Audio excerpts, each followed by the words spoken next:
Hey everybody, Dr. G here. I'm a licensed clinical psychologist and body language expert, and today we're going to be analyzing more behavior and body language from Ruby Franke and Jodi Hildebrandt. What we're going to be looking at today is a variety of different clips, evidence. We're going to be tying a lot of this all together. Before we get started, I do want to remind you that this is not a psychological evaluation of any kind. These are just my opinions. In addition, I do want to remind you to like and subscribe if you want to see more content just like this. All right, let's go. The first thing we're going to look at is a little bit of the police raiding the vault where the children were sometimes put. Now, there's a reason we're going to be looking at this, and I want you to focus on something back here. You see this staircase back here? You see this little thing right here, this little gray thing? This looked familiar to me. I recognized it from other videos we've seen. I'm going to show you a clip from another video so that you can better understand why this matters. I'm going to do some actual analysis of this video later, but what I want you to look at right now is to look behind them at that staircase. That staircase and this little gray thing over here appear to be the same ones that we can see from the footage when they're preparing to go into the vault, which means that the vault is located probably right beneath these stairs. And based on some review of the journal that we're going to do later, it seems very likely and quite possible that one of the children was actually in the vault while they were filming these videos, particularly one of the videos that we're going to show at the very end. But I just wanted you to get some idea of the layout of this and how profoundly disturbing it is that they're filming these classroom videos feet away from where they could have a child locked up in a vault. So you can see how disturbingly close the proximity is of this vault to their recording area. It is a stone's throw away. And I would be shocked, given how much control both of them insist upon, if there had not been a child locked in that vault while they were recording. That's just my opinion. That's just my best guess. But I really do think it's very likely that at one point or another, or during all the videos, there was a child locked in this room. And that is just so unspeakable. And this is so bizarre. If you haven't seen this yet, so this looks like just a strange little panic room, but it seems very likely that the children were in fact held captive here at times. There's something we're going to see in a minute that suggests very strongly that that likely happened.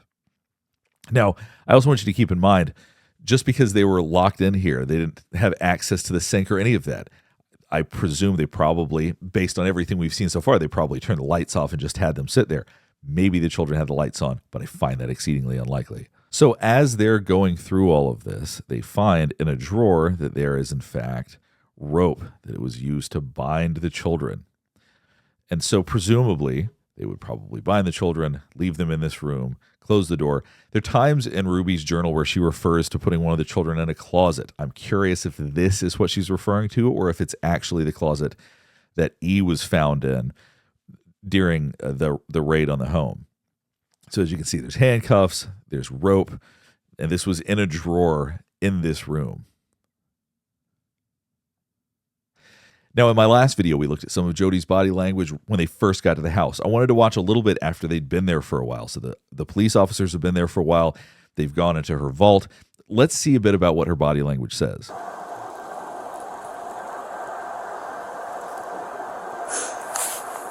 Now, you can see arms on her legs, head bent forward. Typically, when people have this position, this is a loss of confidence. So she started out scared, anxious, sad. There were a lot of emotions that we saw when she was outside. At this point, she must know how much trouble she's in. More so than Ruby, she certainly seems to be aware of the fact that she is very vulnerable right now, that she is in a lot of trouble. So as we see this loss of confidence, I figure she's probably contemplating what to do next, but she knows this is not good.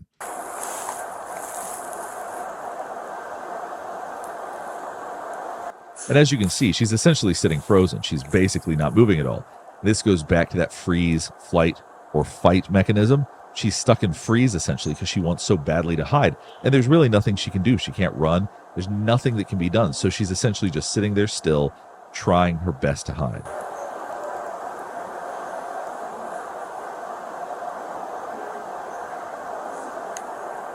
Now, this is something else I've noticed often with Jodi, is that she goes through periods where she gets really scared, gets really anxious, and then she'll shift. I think that once that feeling settles a little bit, she starts to feel a little bit more confident.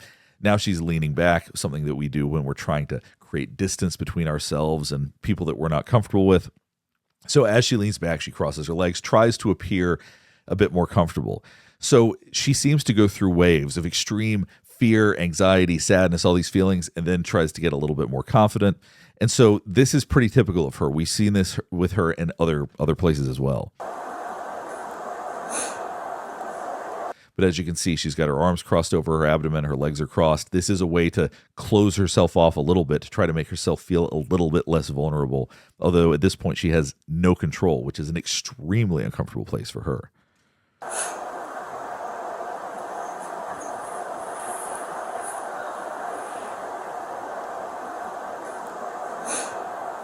So they've told you they're in the process of just writing a warrant right now. We're just kind of waiting on that, just so that you know that process.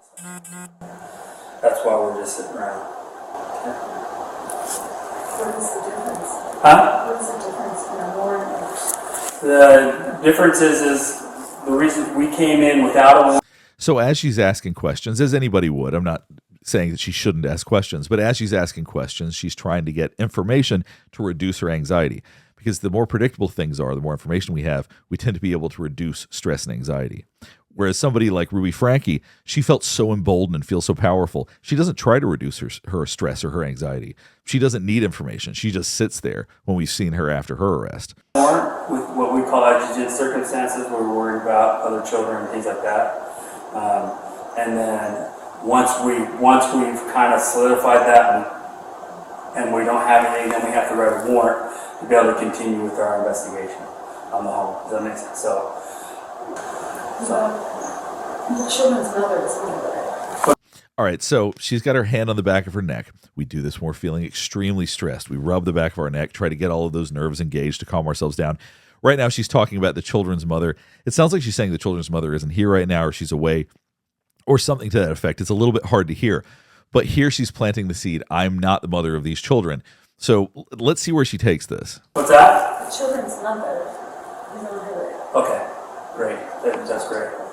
We're from Utah, Canada. From where? Utah, Canada. Oh, Utah, Canada. Okay, so she's going to be a few hours.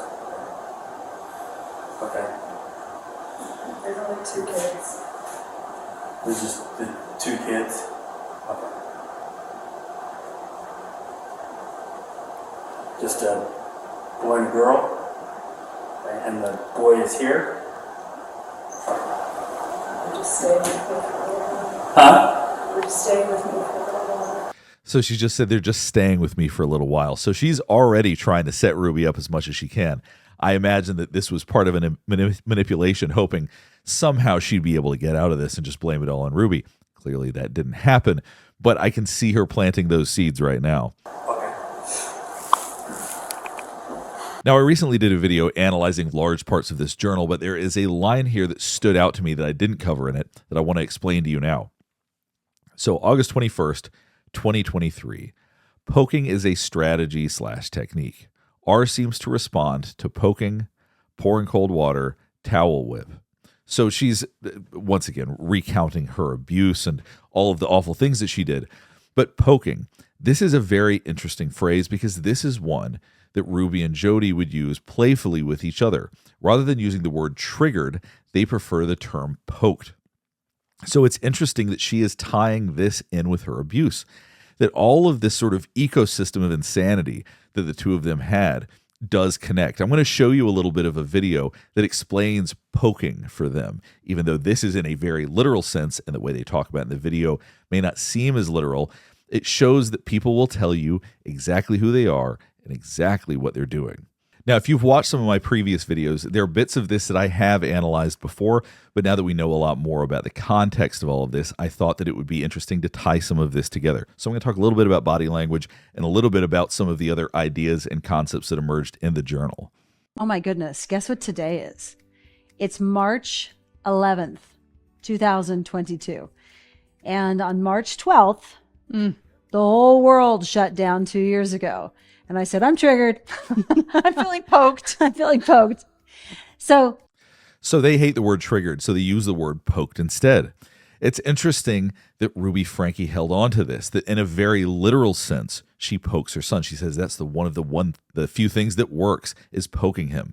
So the ideas, these weird, strange ideas, there's a synergy between them. Like I said in my last video about them, they make each other worse. So Jodi will introduce these concepts And then Ruby takes them in a different way. She takes them to new heights. And I think that they play off of each other. So I think that using terms like poked, Jodi probably likes the fact that she's using that term. At one point, Ruby Franke poked her son in the neck with a cactus poker. She gets stuck on these ideas, and it seems like some of the concepts they talk about in these Connexions classrooms perversely play out in their abuse and torture. There is another word that we're going to use interchangeably with trigger, and it's called poked. And you might think, poked, what in the world does that mean? We're going to explain it to you here in a minute. How I choose to perceive will then create the emotion that I experience.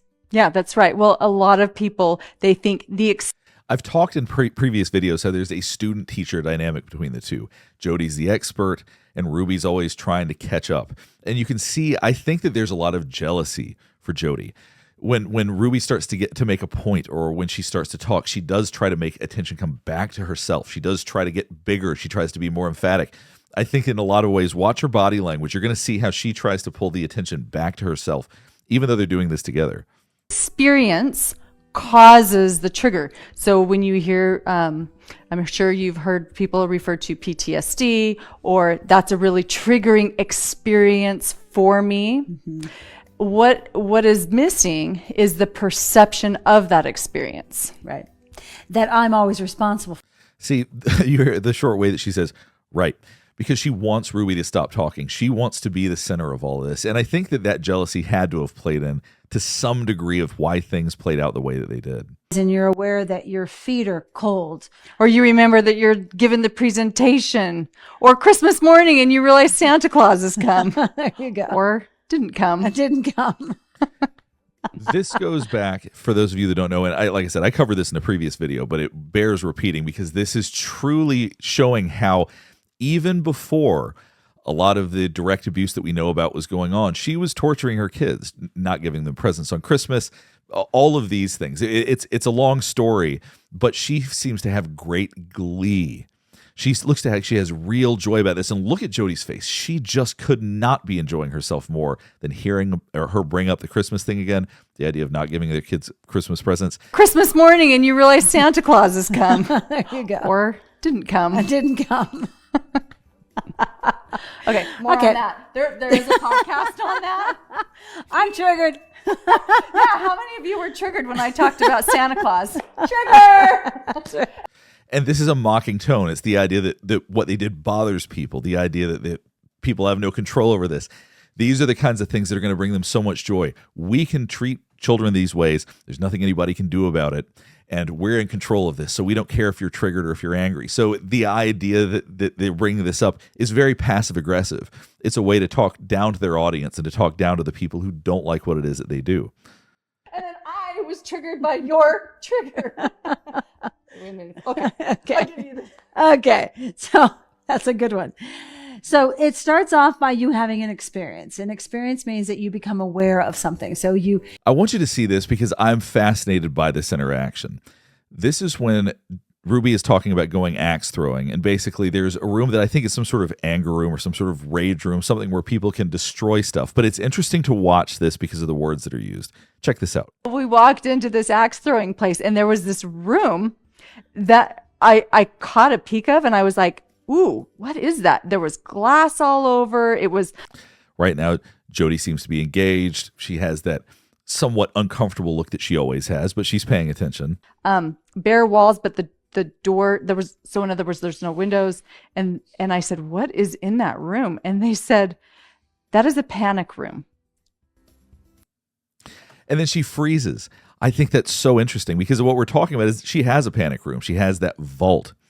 So I wonder why it is that seemed to have triggered her, for lack of a better term, so much. Let's watch her reaction to this again. That is a panic room. That is a panic room. That is where people go when they're stressed and they can do whatever they want and they throw bottles. They can, wow. And then once she processed whatever it is that she said, she seemed to move on from it. But it's interesting. It's not like it would be a secret that she has a panic room or that she has that vault. But there was something about her bringing that up that really seemed to bother Jodi greatly. And now she seems irritated by this story. She sounds passive aggressive. Listen to the way that she continues to react to Ruby. like people come in and they tear up their midterms when they're done, or people come in and they pay for a 20 So she's showing her derision. They pay for this. And you can see her brow getting angry a second ago. Let's keep going. 20-minute session in the panic room, and you can bring like if you have something Jodi hates this story so much, it seems. of your spouses, like spouses will come in with computers that they've found of their husbands, and they'll just throw the computers around in the room. It's alarming. And I've heard of campuses doing padded rooms, so you can go into the library and you can reserve a 15-minute spot into the padded room, and people go in there. And Oftentimes, Jodi's face looks like she just wants Ruby to stop talking. She seems, anytime the spotlight is not on her, anytime that it's more than a brief interaction, the anger starts to take over. Her brow gets angry. She tends to show her teeth a lot. She tends to do a lot of fake smiling. She wants her to stop so badly, it seems, but Ruby keeps going. do whatever they want in the padded room because they're stressed, they're poked, Don't know how to manage their emotions. that's what it is. Yeah, that's what it is. Yes, I've heard of that as well. A safe room in these, Now let's jump back to the journal for a second, and then we're going to watch one last video. Now we're going to look at part of the journal that was around the same time of their last Connexions video. Their final Connexions video was released August 16th of 2023. Now, since we have these journals, we can basically line up the date with when that video came out. I presume, because there's a little bit of editing involved and the videos are fairly long, it was probably recorded a few days before August 16th, but I thought we would take a look and see what was going on around that time, and then we would watch a little bit of that video to line up some of what she talked about with what she looked like at that time. So now we're going to jump to August 9th, 2023. Now, I don't think they were recording on this specific day, but it does give us an idea of the behaviors that were being engaged in around this time, because I think Jodi was out of town based on some of the other entries. But it does go to show some of what was happening at that time and some of the behaviors that Ruby was engaging in. So in essence, she claims in this interaction that her and R had a discussion about the devil. She claims that R had sold his soul to the devil when he was 2 or 3 years old, or says that he claimed he had done that. And then she basically says that she put on some boots, that she kicked him. She just details the kinds of abuses that she has throughout this. And then she goes on to say, I left, R was quiet, contained in the closet. Now, what we don't know when she refers to the closet, does that mean her closet? Because she didn't say my closet. Does that mean Ruby's closet? Or does that mean the vault? Where was it that she was putting her child at this time? She goes on to do more talk about the devil and whatnot. And then she says again after that, August 10th, 2023, Jodi and Jay are still in Arizona. They should be back tonight. I'm watching R in the closet and E on the back patio. It's warm outside and raining. So this was extended periods of time that she would have been leaving her child in the closet then. Once again, we don't know which closet that is referring to, or if it is the vault or it's something else. But it does go to show that this was behavior she was actively engaging in around the time of this last video. Now we're going to watch part of the last video that was ever released in Connexions Classroom. This was August 16th, 2023 when this was released. I don't know when it was recorded. Maybe June or July or August. That's unclear because we don't know when they recorded versus when they release. I tend to release very soon after I record. I doubt they do the same thing. But point being is that some of what we reviewed in the journal probably is reflected in the way that they look. You're going to notice a big difference in the way they express themselves and the way they look in this video versus the one that we just watched. Let's jump right in and watch a few minutes. Connections. I'm Jodi Hildebrandt. And I'm Ruby Franke. We recorded a video called Victim, and we gave a very thorough explanation about how to use choices to go into victim. And the next two videos, we want to talk about two different flavors. So this video is ultimately all about being a victim. And I think a lot of the themes are very relevant to what was discussed in the journal. Or presentations of victim. One is called adulating victim, and one is called denigrating victim. We're going to focus this video on adulating victim. So let's give you some adjectives of what adulating means. Look at the emotional expression and how different it is. Ruby Franke previously was laughing. She was smiling. She seemed like she was having a good time. We're not seeing any of that at this point. We see polite smiles, and we see her with her hands between her legs. You see Jodi looking tired. They both look a lot more worn down than the previous video. Adulating means cocky, better than. I get everything right. I don't have to follow the rules. I'm unique, special, and different. All of these are essentially themes that Ruby has talked about in her journal of abuse, basically. I'm in charge. Yeah, it's a position where you think that you're I am profoundly disturbed at the possibility that there is somebody only feet away from them, bound up behind a locked door. above and everyone else is below. So you have set yourself up as the standard. And you might have thoughts like, if the rest of the world thought like me, the world wouldn't be in the spot it's in. Mm-hmm. And in that position, there oftentimes is a feeling or a motive of aggression inside the person. And aggression doesn't always mean They're both less emphatic. They're not using as much body language as they normally do. And I also want you to keep in mind that with the way that they're interacting, nobody could ever claim that either one of them was out of touch with reality. She's able to interact. She's able to stay on point. She's able to record this video, which somebody that was extremely mentally ill probably wouldn't be able to do. So there could never be a claim of, oh, I was unwell at that time, or was going through some sort of episode. being demonstrative in your aggression. You can be very silent and very sly and still be equally as aggressive as somebody who is demonstratively aggressive.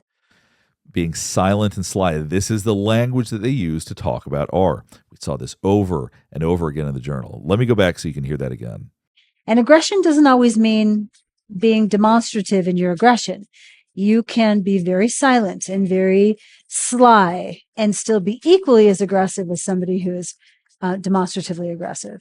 Yeah, so you're talking about something that can be seen, this aggression that is really overt versus a passive, covert aggression that might be a little trickier to see. Right, right. So she's looking to Jodi right now to get approval. She so badly wants her to recognize, yes, I see it. I'm learning from you. I've learned that my son is doing this. I really think that that's basically what would have probably been going on in her head at that time. Look at the way she looks at Jodi for approval after she says this, because she's showing that she gets it. In this aggression that is really overt versus a passive, covert aggression that might be a little trickier to see. Right, right. And Jodi's not going to give her that power. She's going to glance at her and nod, saying, right, right.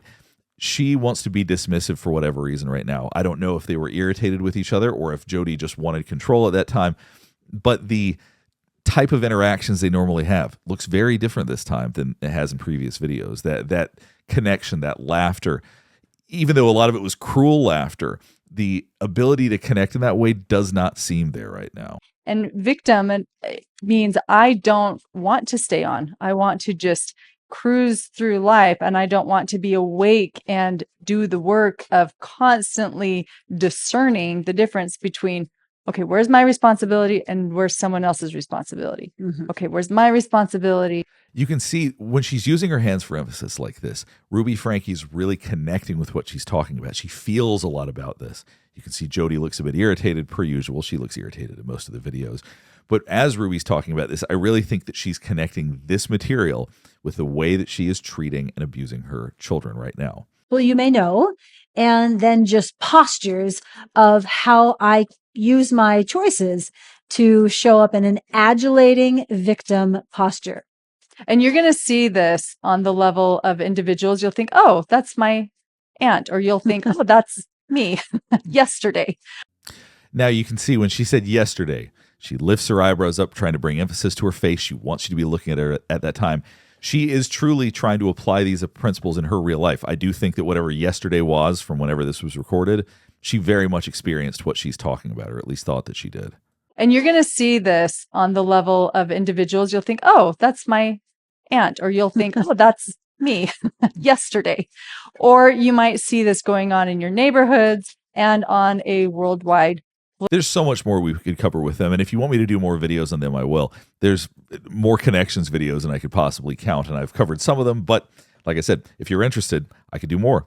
We're going to go ahead and wrap things up here. It's starting to come together as we look at all of the different pieces. It's starting to all make sense.